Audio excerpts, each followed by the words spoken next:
সেখানে আমার সালাদ আবুকাদু দিয়ে একখানে মিলাই ফেলেছি।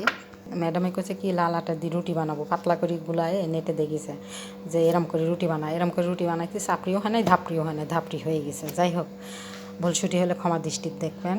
আর এই যে আবুকাদু ভর্তা করেছে, এটি স্যার ম্যাডামের সালাদ পেঁয়াজ আছে, আর এটি স্যারের সালাদ পেঁয়াজ নাই। কোনো নামাজ পড়তে যায় তো মসজিদে, এর জন্য মুখে থেকে গন্ধ করে। আর এইগুলো তো লিকার রুটি, কাঁচামরিচ তো থাকবেই, লাল আটার রুটিও তো থাকবে। আজকে ফ্রেশ রুটি বানাইছি তো এই রুটি খাবিনি স্যারে। আর এই যে রুটি কিনান খুবই সুন্দর হয়েছে। আর সেই স্বাদ এত স্বাদ কেন করতে পারিনি খুবই সুস্বাদু। আর এটি তো আরও সুস্বাদু। এটি হচ্ছে জাতার, এই দেশে বিদেশিদের এই যে জাতার শাক, এক ধরনের শাক। এটি দিয়ে রুটি খায়, খুবই খায়। আর এটি সেই স্বাদ। আর এই যে এটির তো সব ধরনের মশলা আছে, সাদা সাদা করে রান্না করা হয়েছে, সব ধরনের মশলা আছে। হলুদটা একটু কম দিছি। ভিডিওটা ভালো লাগলে লাইক কমেন্ট শেয়ার করে দেবেন, বাজে মন্তব্য করবেন না।